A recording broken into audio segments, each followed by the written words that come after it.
Welcome to another video from Dr. Lock. We're going to take a standard cylinder like this and turn it into a cylinder like this, which will trap if you try to pick it left or right.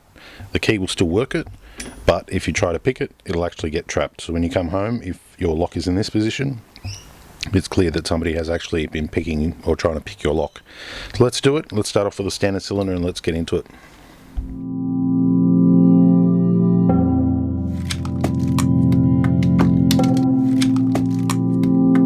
Did a video on some spool pins on how to increase your security.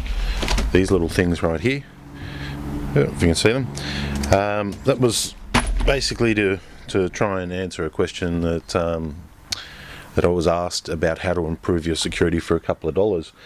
And the main theme of the question was, to improve the security, but there was a secondary part of it that I kind of skipped over and missed, but now I found out a little bit more about it. So I thought we'd go through it and do it this way. So what we're going to be doing is building a lock that's going to jam up if you try and pick it.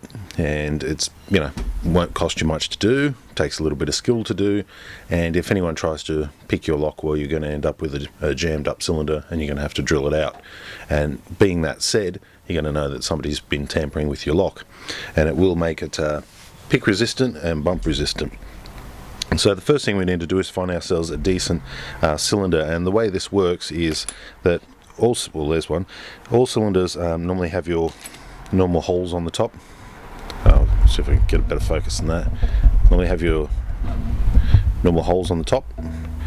What we need in this instance is a cylinder which has these construction key holes here. Now the way they work is there's a ball bearing in one of the chambers, and when you use the key, that ball bearing sits there. When the owner comes along and with their key, it'll lift up, and on the first rotation put the ball bearing in this little depository here. So to do what we're going to be doing, we're actually going to need to be drilling in some of these holes and making some custom pins to actually do it.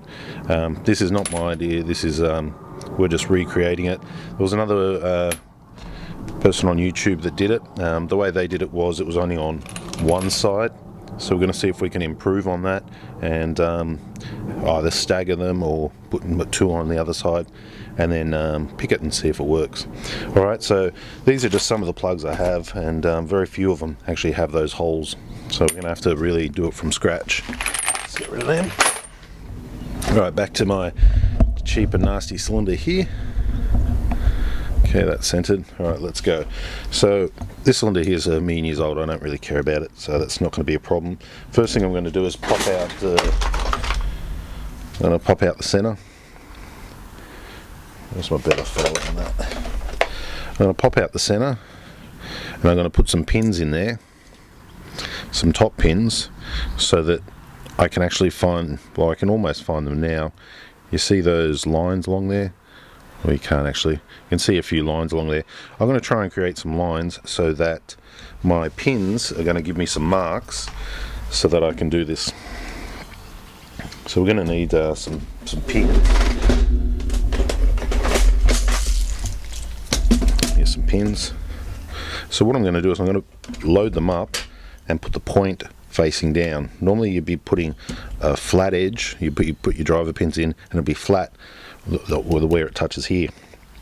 What I'm going to do is I'm going to put the point touching the actual plug. Reason being is I'm going to try and get a mark off it. I'm just going to be lazy here and do the back two chambers. This is only an example, so we'll do the whole thing. I mean, it has been done before to show you how it's built, but I'll show you how to do it when you don't have construction key holes on your one, so do it from scratch. So I've got those two pins in there now at the back, pointing down. I hope this will kind of work. Black Texta. I probably should have used whiteboard marker, that might have been better, but we'll see if Black Texta works for us. Okay, I put my plug in. Now I'm going to rotate it backwards, forwards. Okay, now I'm going to pull it out. So the idea was that to get a mark. Okay, we did get a couple of lines, not the best. You can see that? I can see those. I can clearly see the center here and here. So let's just use that. See if I can zoom in now to what I'm actually doing. Okay, so I need to measure the diameter of a pin, because these top pins, on, off, 0.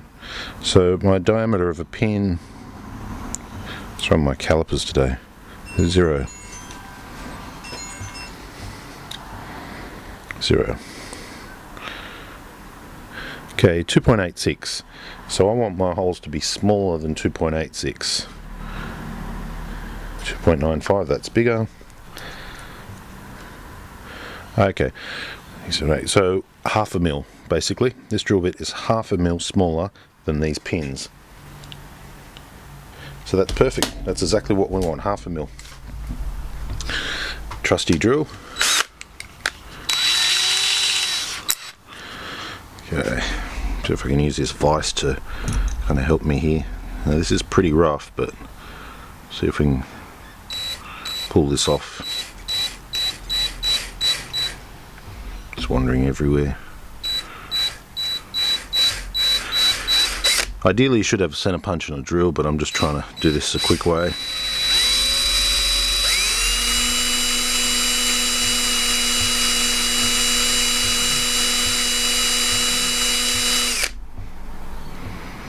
Help if I had a better drill bit. Gave me a start anyway.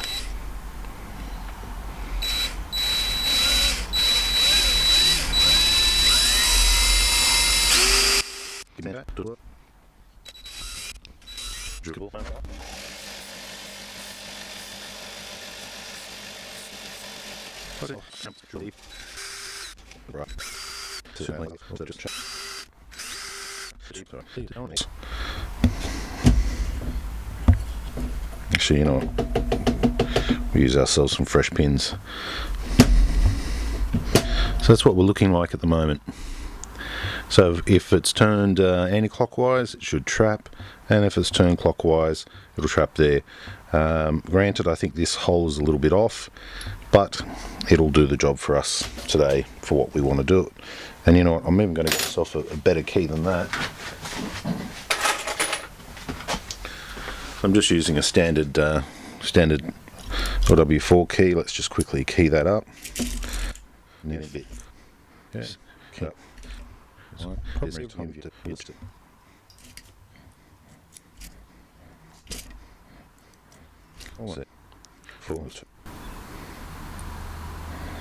Okay, so now we've got our key. Alright, so we're halfway into it. Now what we need is the driver pins. So for that, I'm going to have to make these pins. So I'm going to get my drill here.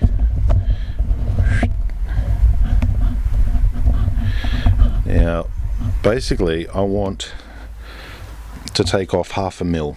I want to make a driver pin. I want to take off 1/2 mil. I want them to be able to trap into those new holes that I just made. Okay, my lathe is ready.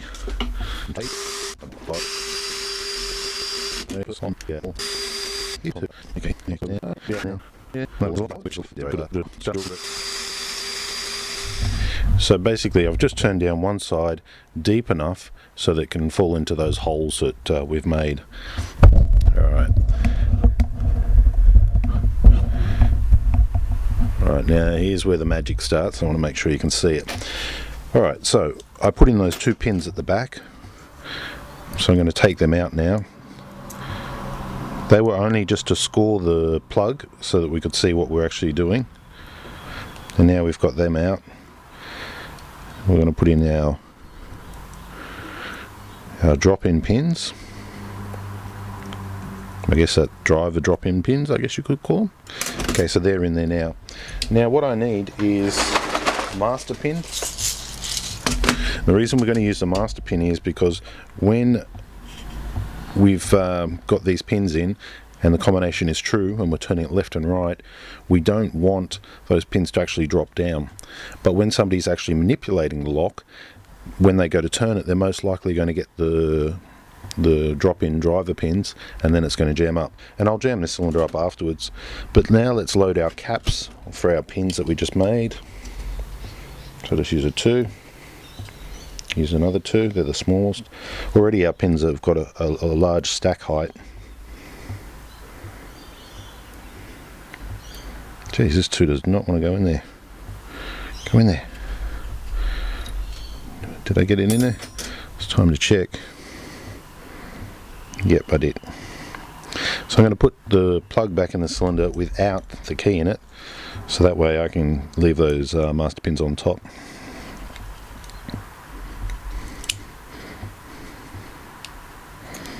Okay, so there we have it.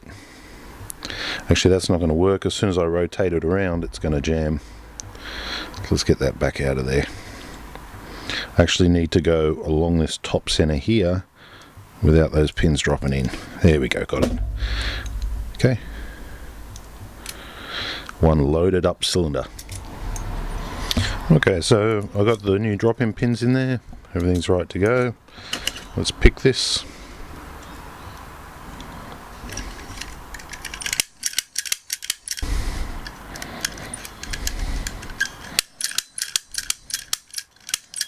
Okay, so now it's picked, as you can see. Turn it this way. So when I rotate it, it should actually jam up, if we can find those two. If not, we'll try on the other side. Ah, look what just came out the back. 2 2s. Okay, and it's dropped in. So that pin has now dropped in. So if somebody was to be picking a lock and they turn it and that pin drops in, you're going to be left with a cylinder like that in that position. You won't be able to get the key back in, you won't be able to turn it, you won't be able to do much. So the only thing now to do is to drill this cylinder open. If you can get the cylinder out from the back and remove it, you might be able to remove this cap, remove that last pin, and then you'll be able to save the plug.